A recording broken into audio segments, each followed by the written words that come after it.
Good morning. We have some great ladies joining us today, speaking on creating your personal brand with style and confidence. I'd like to introduce our speakers. We have Michelle Wime, CPSM Marketing Director of Mazer Consulting of Pennsylvania. We have Monica Slater-Stokes, Managing Director of Corporate and Government Affairs of United Airlines. Catherine Malone, President of Junior Achievement of New Jersey. Dorian Hansen, Executive Vice President and Chief Marketing Officer of Investors Bank. And Christine Weber, Regional Sales Manager of Ski Data Inc. All right, we'll kick this off with the first question.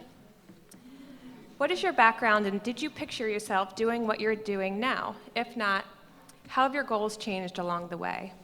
Christine, would you like to start? Sure. So I would start it off with Shawn Menon. He said, life is what happens while you're busy making other plans, and I think that was exactly it.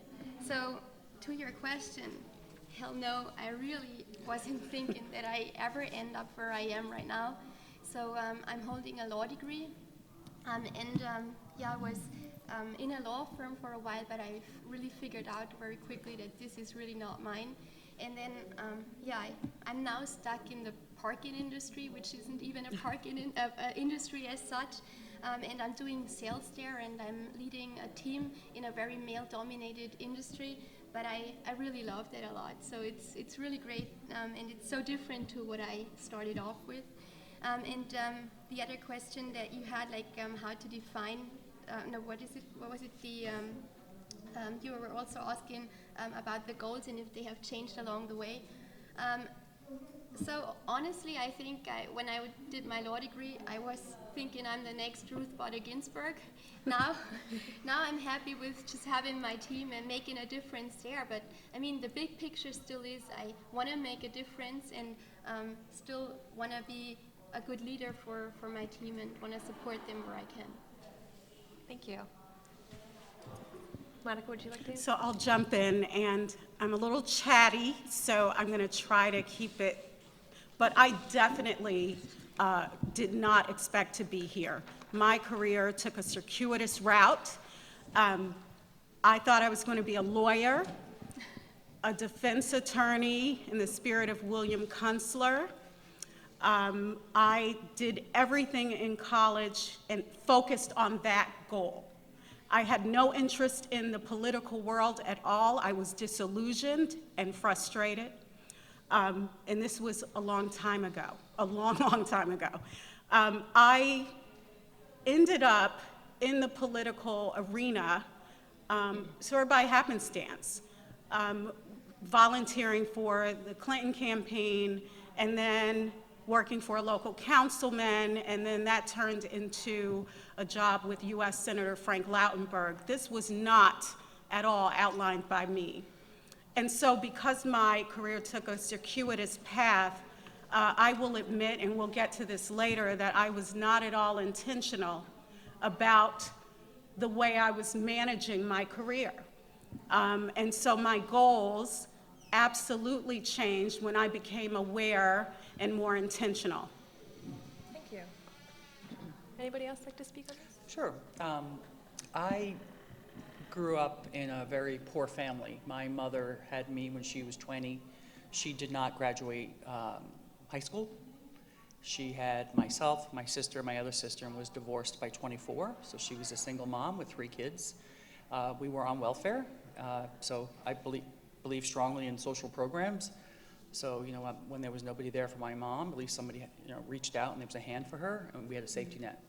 So growing up, I never really had the luxury of thinking about like what I wanted to be or what I wanted to do, because it was more about survival. Just kind of put my head down and did my thing because I needed to, earn a paycheck. And so all the jobs I did, I just did because I had to work hard and I knew I needed to make money. It's funny how, cycles can repeat themselves. So I got married young, and I call it my microwave marriage, because I got married, I had my son, and I got divorced all in about the time it takes to cook a Swanson TV dinner in the microwave. So, and I had, a pivotal moment in my life. So here I was being very just focused on making money, working, making money, and I actually I had got a really good job. I was actually a trader, a commodities trader. So that was a really great job, but to the point made earlier, it was a very male-dominated industry. And I was a single working mom. My son was young, and he was about 18 months old, and his dad was babysitting him, right? So I don't know how that works, that the dad is babysitting, but he was babysitting his son, and I got a phone call that my son Ryan had 104 temperature. So I'm sitting at the desk, trading desk, and if you know anything about commodities trading, like if you have a position, you're long or you're short, and so I was trading, actively trading, and I went into my boss's office and I said, my son is sick, his dad's taking him to the emergency room, and I need to leave. And he said to me, well, do you have a position? Are you long? Are you short? And I said, yeah, I do. And he said to me, you can't leave. So what do you think I did? You left. I stayed because I didn't have choices. So I sucked it up and I went back to my desk and I cried and I closed out the day. The trading markets close at 2:30. This is commodities, and so I was able to get out and all was okay. But that was a defining moment in my career that I would never allow somebody else to sort of dictate what kind of mom I would be, what kind of person, to have that kind of power over me. So I actually left that industry and I went into the insurance business and actually went to go work for MetLife. And I was like, okay, I think I could do this thing, sales. And in sales, you can pay yourself what you believe you're worth. You want to make more money, just work harder. And when I was interviewing with all the insurance companies, Prudential, no disrespect to Prudential, what I was like, I want to work for a company where there is a rock. So I was like, so I picked MetLife because of Snoopy. And when I became a successful insurance agent, I became successful because I had to be successful. I had to make money to pay the babysitter. I had to pay my rent. And if I was going to go out on a sales call, I had to do this calculation about what it would cost for pantyhose, the dry clean suit, the tolls to go over the bridge to Staten Island. So all that math had to be done. So if I was going out, I had to make sure that I would close my sales. And when I became a successful insurance agent, they wanted me to be in those recruiting videos because there's not a lot of women that would go into that industry, or mostly in financial services. It's very difficult. And when they asked me, tell us why you chose MetLife. And I said, Snoopy. They were like, stop the videotape. I'm like, why? They're like, well, we need like financial strength of the company. I'm like, no, it was Snoopy. I felt it was family friendly, and, and so the market I built was young families and single moms and people that I could relate to.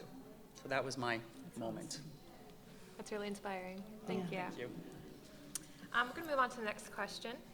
How would you define your personal brand? Anybody want to talk to that? I can talk to that.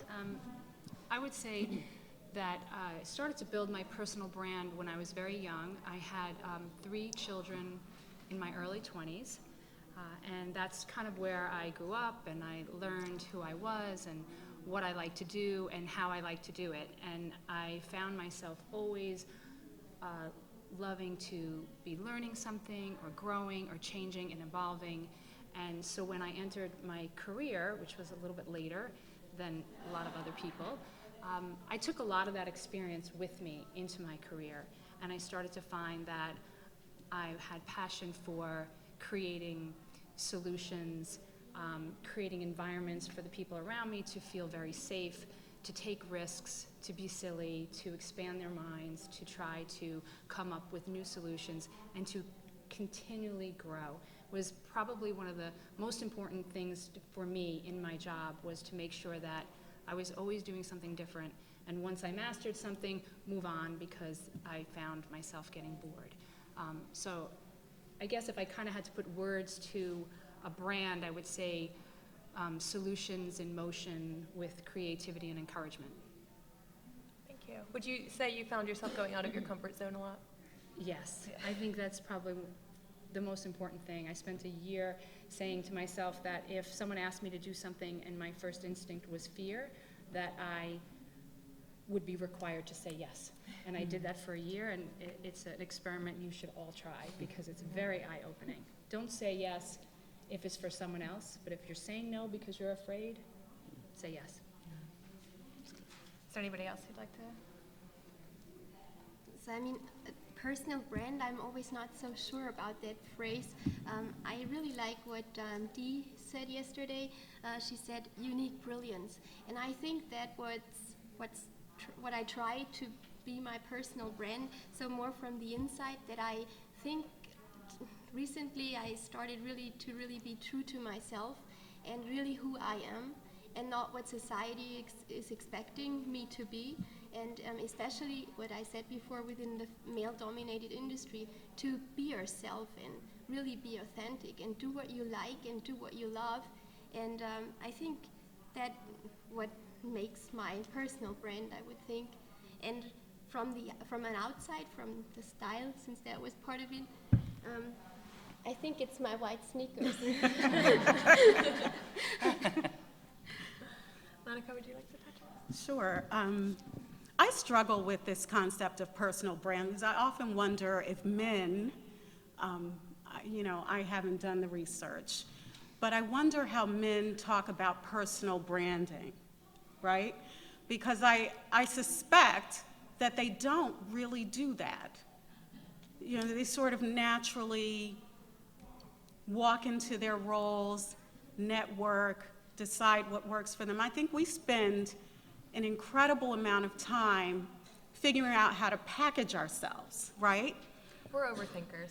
We are, but we also, I think, by necessity, because we're put in boxes. And so in my case, as an African-American woman, on this trajectory, I've had to repackage, reevaluate the way I communicate, rethink my approach.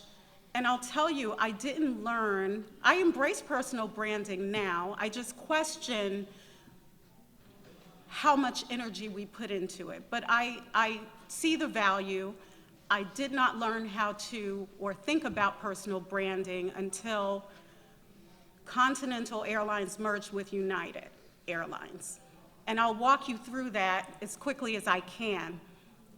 When I worked for Senator Lautenberg, I was director of constituent service and community development. So in other words, very much, serving as a liaison between the senator and leading a team that would address constituent issues. So a liaison between, federal government agencies and the senator and the constituents, ensuring that those agencies were addressing the concerns. And that was a heavy volume environment, and I loved it because I was able to serve.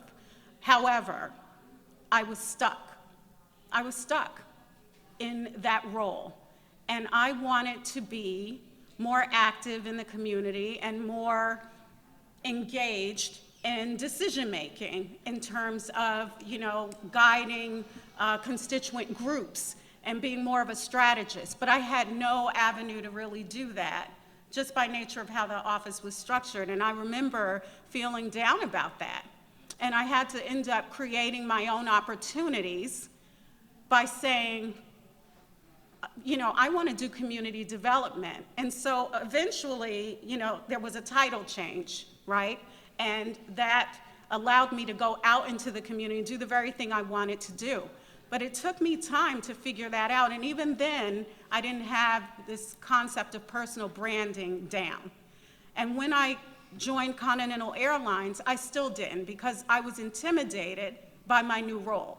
I came from government and went to lobbyist. And I didn't even, while I had the relationships and the skill sets, I didn't know how to marry the relationship building. I was good at building relationships, but I didn't know how to draw linkages and how to leverage that and really think about what value I was bringing And so eventually, I learned that, and it was post-merger when I was named in place as the managing director, because that whole merger process with any company, you have uncertainty.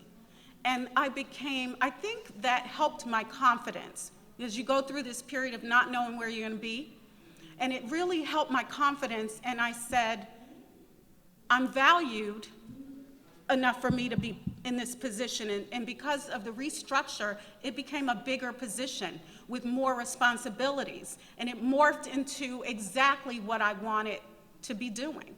And so I had to rethink how I see the world and what I want to bring to it. And so I said, I want to be a thought leader. I want to be a thought leader. I'm in this external space. I'm touching people who don't understand our industry. My job is to influence, but how can I truly do that, not just in the halls of Trenton, but how do I do this in a way that people are calling on me, not for my sake, for the sake of the company, but also I have something to offer. And so I really changed the way I looked at boards. I got off of boards. I identified boards that were a fit, that had a business focus, because I wanted to change the way I was seen. I wanted to be a business thought leader, and I'm telling you, that changed everything. And so I feel like I've achieved the goal. I'm still evolving, but I've achieved that initial goal. That's great. Identifying who you are and your goals takes confidence. What techniques have you used to help build your confidence? Well, when I think about my personal brand professionally, it is, I think of myself as a high-integrity business leader committed to providing consistent quality experiences for our stakeholders. When I think about the confidence or the lack of confidence that I've had throughout the years, I owe everything of who I am, not only to my family, but to the mentors that I've had throughout my life. And I'll share one particular example of a woman from J&J. She had head up D&I years ago, and she was looking for somebody to mentor and coach. And she took me on, and 20 years later, I still work with her. And if it wasn't for Marilyn Thompson of Johnson & Johnson years ago, I would never be in the role that I am in today.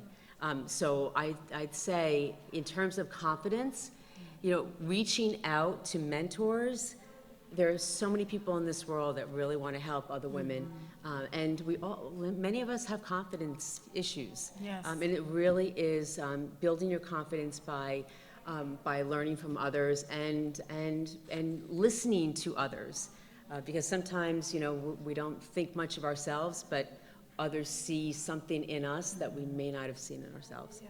I have a story regarding confidence and mentorship. I absolutely agree with you. You need to find mentors in your life. And I, years ago, found myself in a position. I was working as a graphic designer at the company I currently am at, and I was trying to kind of improve myself and move on. And I sat with a mentor. I said, I'm just going to ask him what's going on. Maybe he can. He's a senior manager in my company, and I wanted to know what can I do. I needed this checklist of, I need to do these things to get this position, because it's there for me and it's open and I'm dancing around it and no one's giving it to me. So this was a great idea. I'm going to meet with my mentor and he's going to give me my checklist. It's going to be fabulous. So I was very disappointed because he didn't give me a checklist. He said, you're doing everything right. You have the people skills. You have what we're looking for. We want you to kind of take on this department. But the only thing I can tell you is you need to believe it. You need to look the role, dress the role, act the role, and then you'll have the role. And I thought about it, and I went home literally from that lunch and threw what I was wearing in the garbage. I'm not even lying, right in the garbage. And I changed my attitude, and I changed my wardrobe, and eventually I changed my title. And I remember I often go back to that moment and I think about it when I'm trying to get to a place where I really want to be. And I remember what he told me, especially dress the part, look in the mirror and see what you want everyone else to see. You have to see it first. And then the goals that you have will become reality. That's great. So for me, it was education. As I mentioned, my mom didn't graduate from high school. I went to college, but I got this great job and I started making money, and I said to myself, I don't need a college degree. So, but it was something I was always very self-conscious about, that I didn't have a college degree. But when I went into sales, that really wasn't important, because if you had the gift of gab and you could handle rejection and you could be a disciplined person, you could, you know, smile and dial and do the things you had to do, and, you know, and drive for results. So I had the opportunity to go onto a product team. So I was a salesperson, and I had the opportunity to cross over, right? So go from, as I like to say, selling the sausage to actually making the sausage. So I was so, you know, excited, and oh my goodness, and I got picked by the CEO of MetLife at the time. Is a wonderful person who passed. His name is Bob Ben-Moshe. He also had responsibility for AIG. He took them out of the, you know, and then down the toilet and brought them back out. But so I was on this team of people, and it was a product team, but I did not have confidence. I was self-conscious, and I was on a team with a bunch of actuaries who, you know, are math ninjas and very, very, in the insurance business, full of themselves, because actuaries, you know, they're really the people that price everything. And I remember feeling really subordinated and really bad.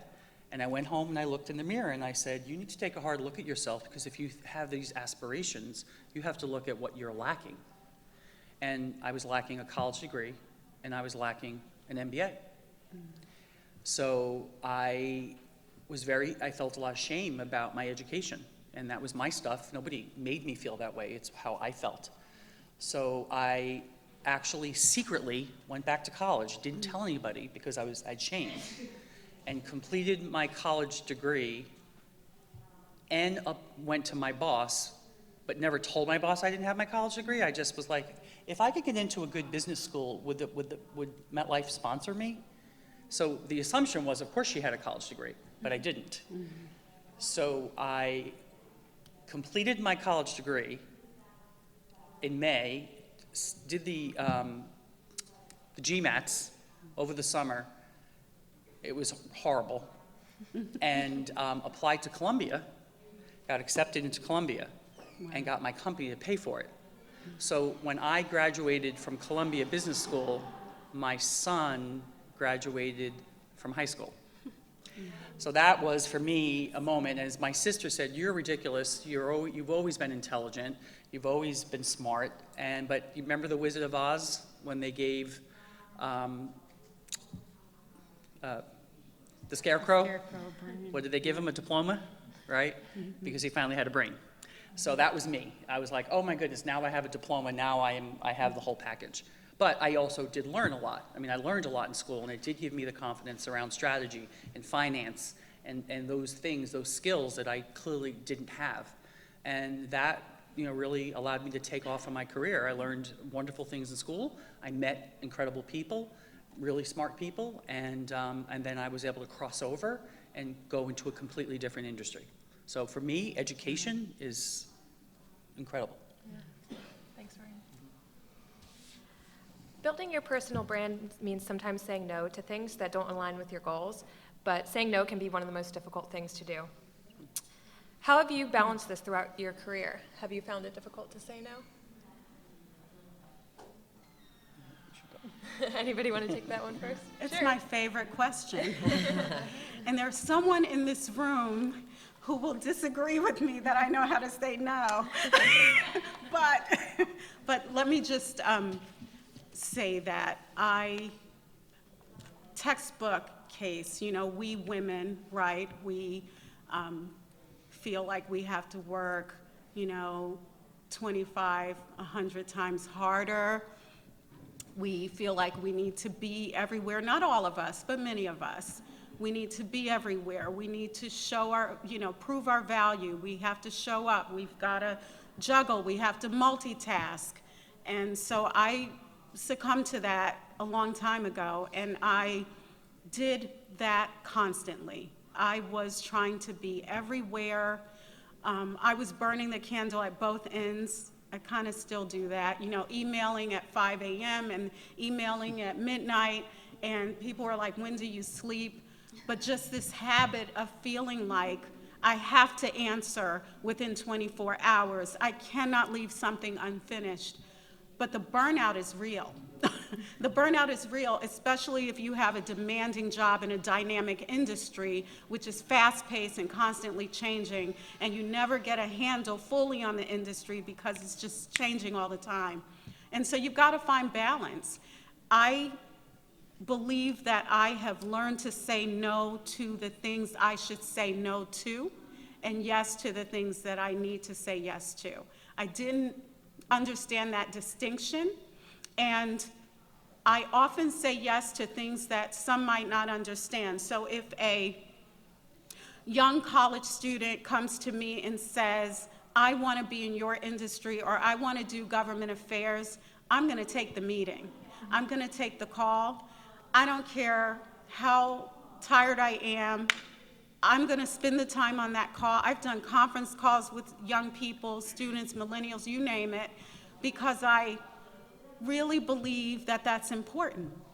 And that at the end of the day, I'd rather be a servant leader than to just kind of be in the box. So I say yes to those things, but I've learned to say no unapologetically to the things that don't bring value to my daily work and to, I'm not going to say me, because I kind of, there's a divide there, but I have to be prudent. I have to be judicious. And so I say no to those things that don't bring value, but you can say no to those things without saying no to a person. And I know that there is a difference. And so there are people that you make feel important even though you're declining to take the meeting. Because sometimes things come full circle, and when you have the time and when there's synergy later, then it makes sense. And so I feel like I've learned how to distinguish and really feel a level of comfort with saying no and really treasuring my time and doing a little more self-preservation. That's difficult.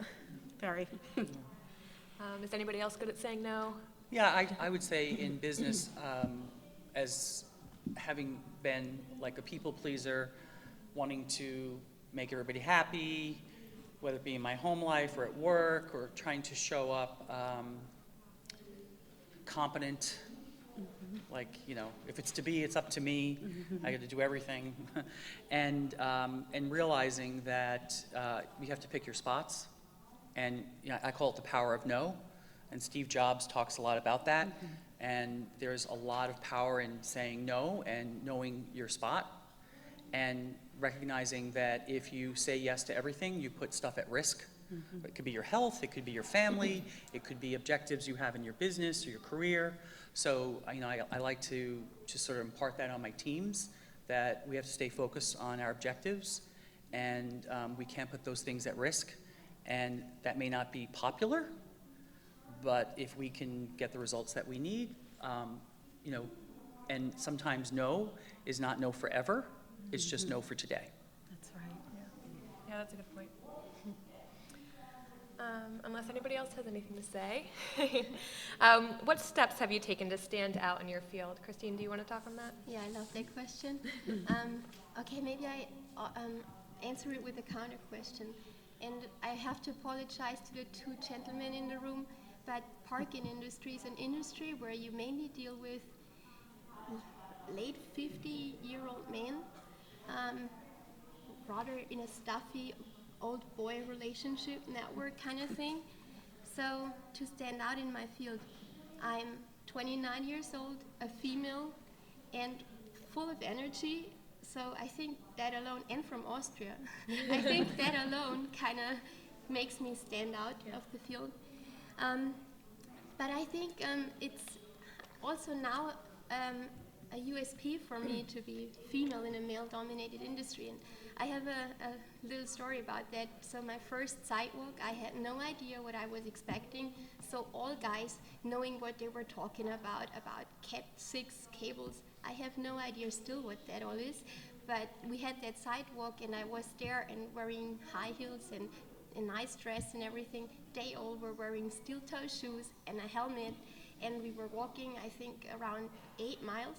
Oh, wow. And I was thinking to myself, either you get through that and you know what you want and you can express what you want and you just do it and overcompensate a lot more. And I was reading a lot about all the questions that might come up, so to really know all the technical details, and I was rattling it off. I had no idea what I was talking about, but I had a mentor who gave me all the information that I needed, and I was there, and they were really impressed, I guess. They would have never show that, but I think they were, and I think that made me a lot more self-confident, and I said, I really could express at that moment what I want, and I got that job at the end of the day. And I think what you really have to keep in mind when you want to stick out and want to stand out in your field, that whatever you do, that each part of your work that you're doing, that this is a facet of the person you are. And you have to really love it. And going back to what we've heard today, really own it. And then I think by itself, you're so self-confident and sometimes even cocky, and then really, kind of do it, and then I think you stand out by yourself. Yeah. Thank you. Anybody else want to talk to that? So the field that I'm in is nonprofit. Some will call it charity work, some will call it NGOs, and we operate, so Jay has been around 100 years. This is our anniversary actually this year. And the foundation of junior achievement has been these business education partnerships from back to 1919. And, but we run the organization like a business. So the only difference between JA and a corporation is the fact that we don't make a profit. But we're in the business of changing lives and improving lives.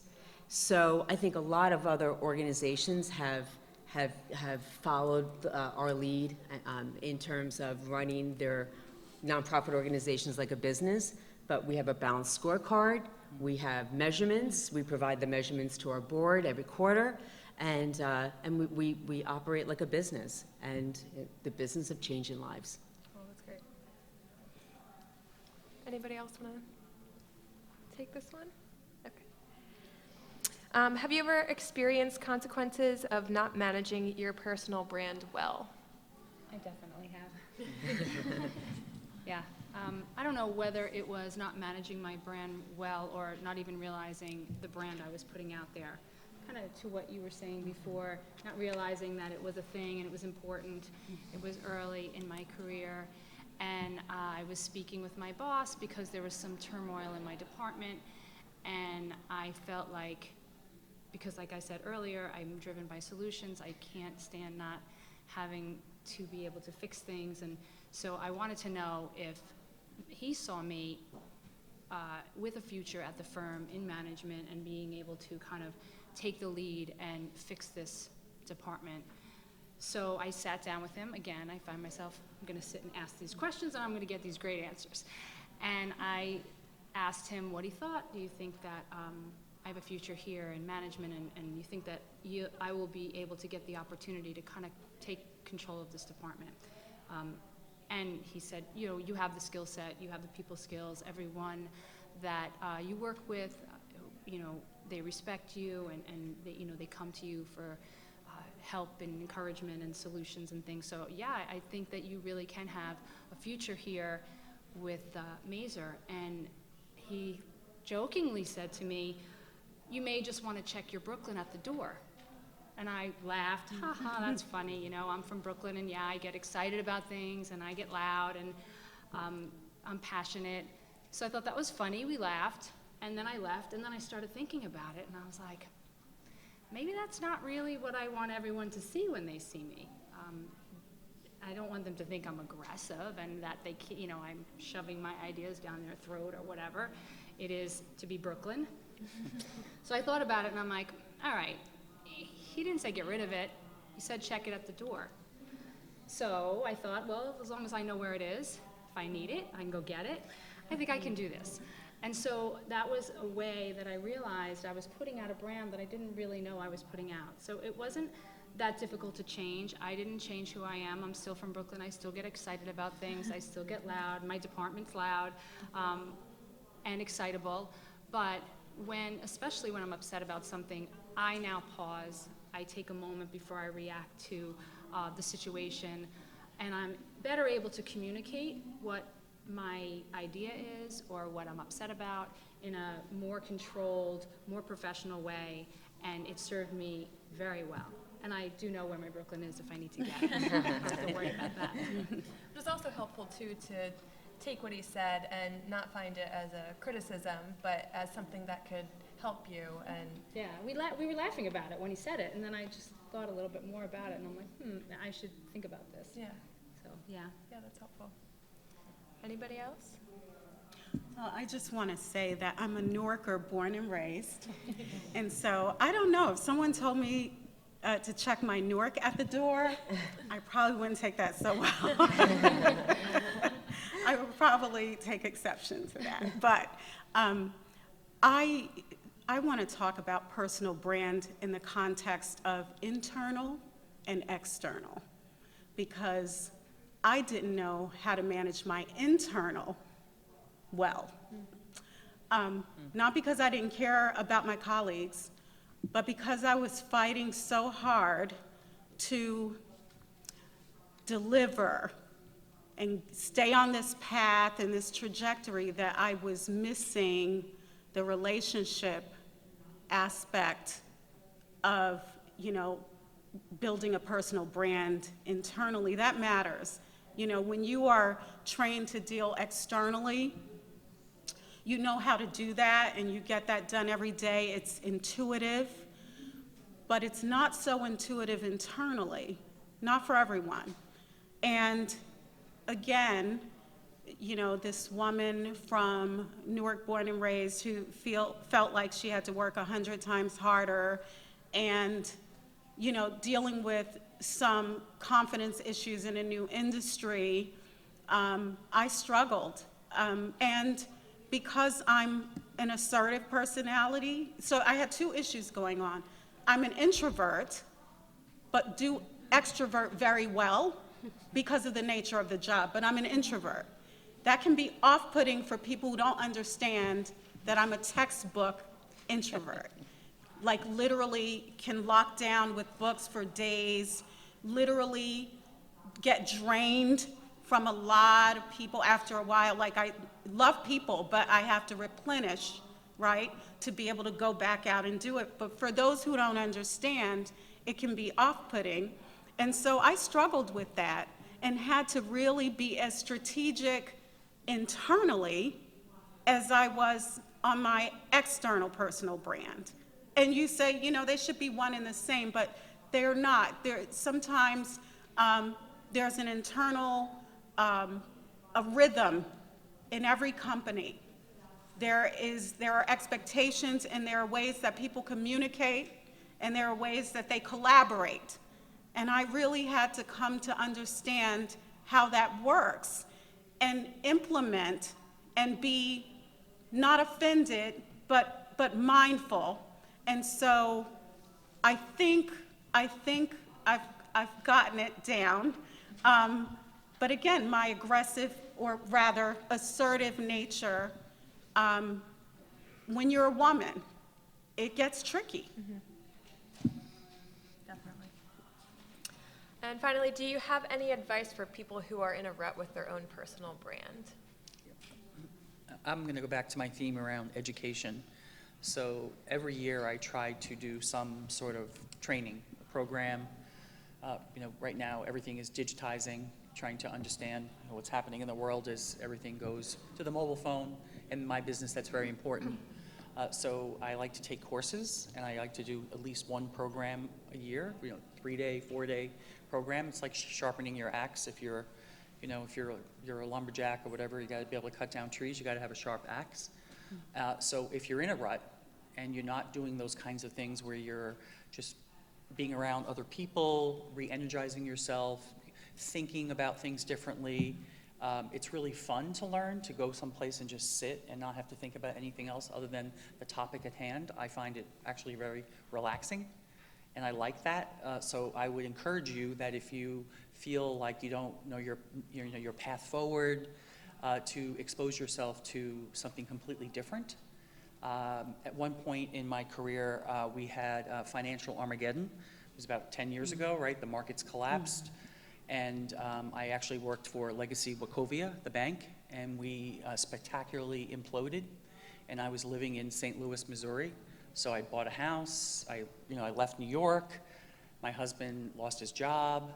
And so I was going to work every day, trying to work as hard as possible against forces that I could not control. But somehow I thought in the moment that I could save Wachovia. And a bunch of us were like the land of the misfit toys. We were like in St. Louis. We didn't know anybody. We only knew each other. We were all working really hard. It was really stressful. And I was starting to not really like myself. And I just felt very stressed and short-tempered and ill-mannered and just miserable, quite frankly. So I decided to take yoga teacher training. So if you look at me, you would not think of me as a yogi, about 50 feet tall, right? So I've always been like a volleyball player or ran track, but I liked yoga. I wasn't very good at it, but I said, I'm going to learn how to become a yoga teacher. So during that year when I did the yoga teacher training, was probably one of my most productive years. I got promoted. I felt better about myself. I loved learning about yoga, completely different from business or from business school. So I would encourage you, my bucket list is become a master yogi, a master gardener, and get my law degree. It has nothing to do with my job. It just has to do with my personal growth and my personal fulfillment. And I think if I do continue on that path, it'll just make me a better, business person, a better mom, a better, partner. So my advice to you is just stay curious and learn something. I want to piggyback on that because I really love that training and that growth, the personal growth. Because I always feel like if you're not happy with yourself, how can anybody else be happy with Right. you? And so if you really feel like you're stuck sometimes, then just rebrand yourself. I mean, everybody does that. And a lot of companies are also doing that. And I think to rebrand yourself can help you to overcome where you're getting stuck. So for example, I think the only female regional sales manager, I think not just nationwide, but I think worldwide in our organization. Jeez. And I had that experience that I saw that there were male coming in and trying to get that job. And I said to my boss way back when, hey, if any of these guys I have to report to, then I don't want to do this anymore. So I said to him, I want to do it. And he's like, okay, but I mean, how do you want to do that? I for sure will support you anywhere I can, where it comes back to the mentor. But how do you want to address it? And I didn't even tell him. So I put in to an external HR company my resume, removed who I was working with because of confidentiality. I said I don't want to have that. So I sent that there. I didn't put a picture on the resume or anything. And I went through the whole process every other person would go through. I mean, I was a little bit smiling about the fact that the company was paying more money and they already had me, but that's another story. And then, I did go through the whole round, and I was under the last 3, and after all those tests that they would do with you. And then the last thing was after those, I think it's four total sessions assessment centers that I had to go through. The last one was an interview with my boss, and I mean after that it was mine to lose. And I got promoted, and I think it was a good experience. And now I think I bring other things to the table that my male coworkers might not think about, another perspective, another view. And I think that is something where you yourself should feel, okay, now I'm at a point where I don't get any further. So just go out of yourself, think what is next, and tell yourself every day in the morning when you get up, I want to be the CEO of the company I'm working for, or I want to be part of that bigger company and I really look forward to that, or I want to found my own business. And I believe very strongly in self-fulfilling prophecy. So if you tell yourself and you truly believe that you can achieve that, then I think that, yeah, you should just do it. Thank you. Yeah, that's great. Michelle, do you want to speak on this? Sure. So, I lost the question. If Advice. you're stuck in a rut. Stuck in a rut. Okay, so I kind of agree with both of the panelists that just spoke. I think you do need to get out of your comfort zone. Going back to what I said before about saying yes when you're afraid. I've not been someone who's had confidence their whole life. When someone says, "Are you afraid?" I'm like, "I'm afraid every day." Like, I just wake up afraid. It's just, I've always been afraid. I was 3 years old, I was afraid. I still am. However, I learned that that's okay, because being brave means you were afraid and you overcame something. So when people talk about me or describe me, even at work and even my children and at home, they say, "Oh, you're like the strongest person I know. You've done this and this, and you've overcome all these things." But I'm still afraid. Doesn't mean I say no to things. I force myself to say yes to things. Put yourself outside of your comfort zone every day. You will have fun if you don't take yourself too seriously, and you'll absolutely learn things. Sometimes, if you stay within your own industry, another rut you can get into is, this is the way we've always done it. This is the way all engineering firms do it. This is the way all bank companies do it. Go to a conference that is not in your industry and see how, if I'm with a marketing director who's marketing, Italian leather shoes, they're doing things differently. It'll be a way better conference because we might get shoes, but they're going to do things a little differently. And you learn to take the good out of that and morph it and then apply it into your industry. And by doing that, you'll get yourself out of a rut, but you'll also be doing things differently instead of the same way every single year. I think those are those ways you can kind of shake things up a little bit. Thank you. Does anybody else want to finish up? Or we Well, I have one quick silly thing. All right, so talk about stepping out of your comfort zone. If you're single, you might relate to this. If you're married, just pretend, okay? But if you're ever in a rut, go on Match and create your own profile, and you will understand how to reset. Because really, in the end, what you're doing is you're rebranding yourself, right? You're reset, you're divorced, you reset, you get onto one of those social media types of websites, and you really have to give a profile of who you are. And it really is stepping out of your comfort zone. And That's a good one. it is. Yeah, It's you're silly, right. but No, it's not. it You're works. I'm afraid.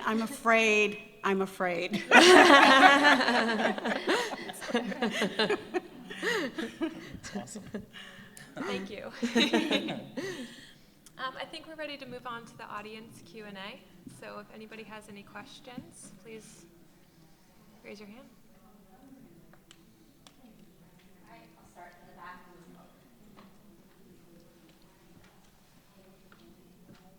First of all, thank you so much for being so honest. That was so great. My question is for Monica. You gave us sort of a great narrative of how you rose up to really take the position you wanted. How do you specifically act differently now in that role, that you've really accepted that you've reached this level of success, and how do you act differently than you might have before? That's a great question. I try to stay in my lane, and I don't mean that in a negative way. I mean that I know what I know, and I am confident in that. And the way that I act differently is that I own it, right? I own it. And I know this sounds like rhetoric, but it's really true. So when I was intentional about getting on a particular business board, it was because I said, I'm in this aviation industry, male-dominated, but I am the voice of the airline in the region in terms of, behind corporate communications perhaps, the narrative, right? And part of my job is to help shape that narrative, right? So there's a political aspect of that, there's a community aspect. And so I just started to really think about it, reevaluate what I was doing every day, why I was doing it, and then deciding to own it. Now, there were some sort of mechanical things, there were some technical things. I don't like not knowing things, so I would study up in my spare time, right? I did not want to walk in a room and not have an understanding about these layers to the industry. I don't know everything. My colleague is in the room, and she's brilliant relative to operations, customer service. That's an entirely different world. But I know enough, and understand the linkages and how we can be a great company to just make it, so I own it. That's all I can say. It's just a change of mind. The way I think is different. Okay, thank you so much.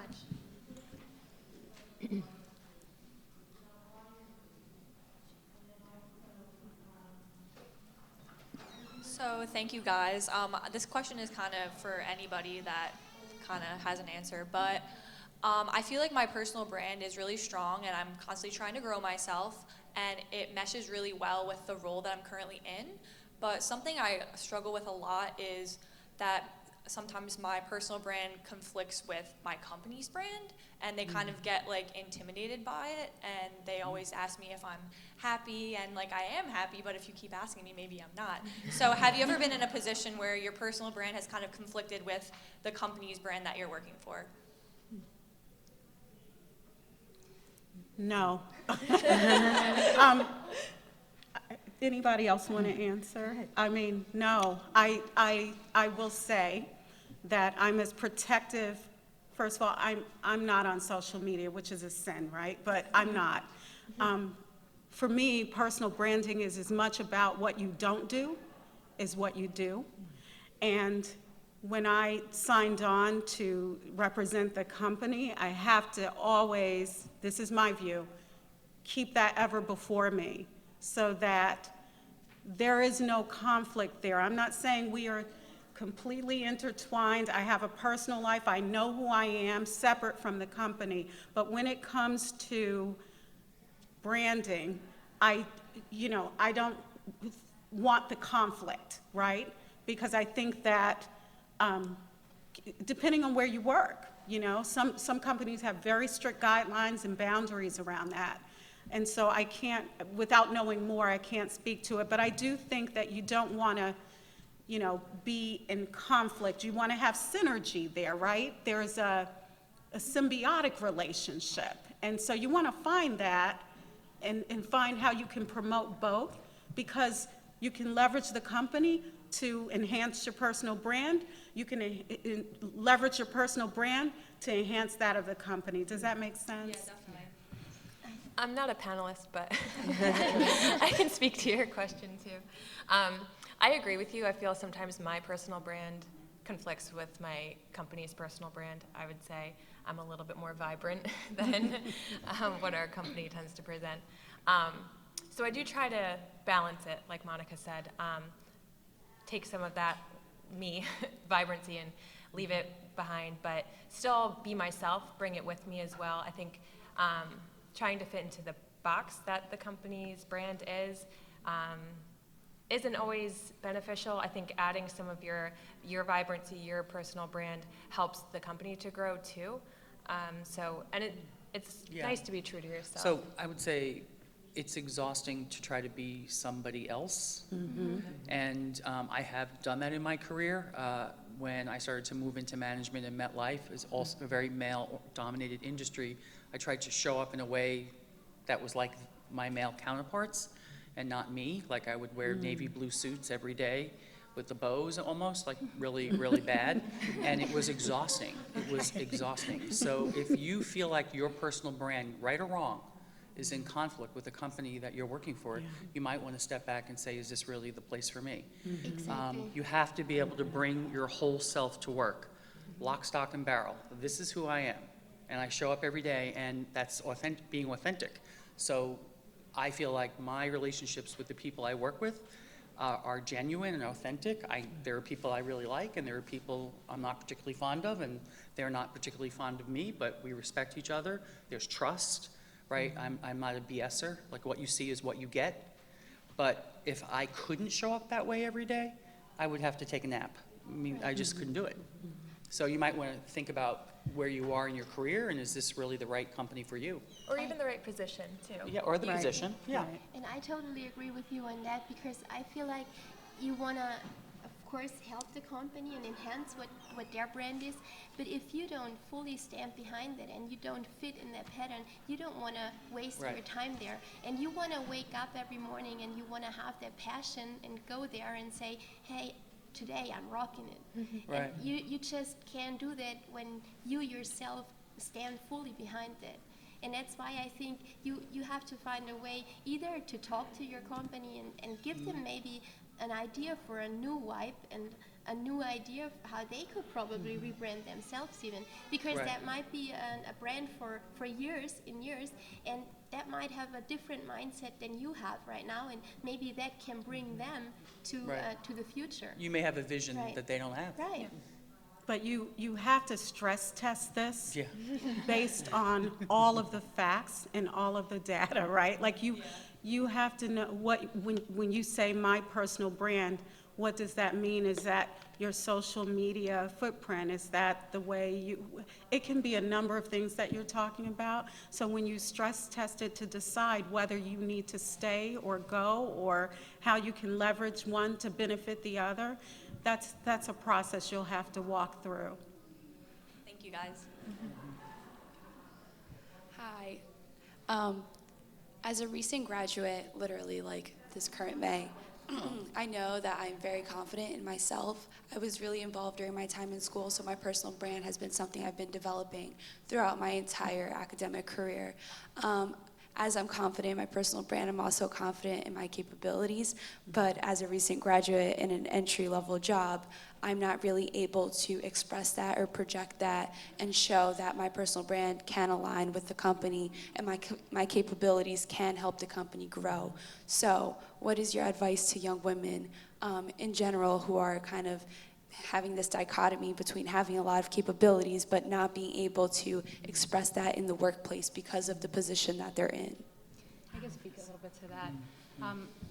I think that when you're in your position, look around. I spoke earlier about being solution-driven. Every company has places where they can improve, whether it be in your department or even in other areas. Find where you can help. Don't always wait. You know, a lot of times, hopefully the company is open to this, because I have worked at firms that are not. I'm lucky now that I do work at a firm that believes if you can do the job and you see that it needs to be done and you're doing it, that you'll get accredited for that. So look around, be the solution. Don't come to anyone with a problem. Come to them with the solution, and then be willing to work it. Because if you can do that, you'll be visible. Make sure that you are visible in your firm. Attend everything.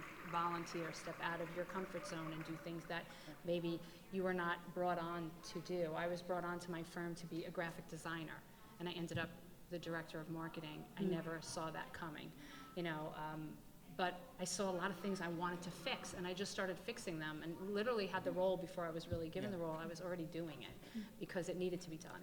So companies need help.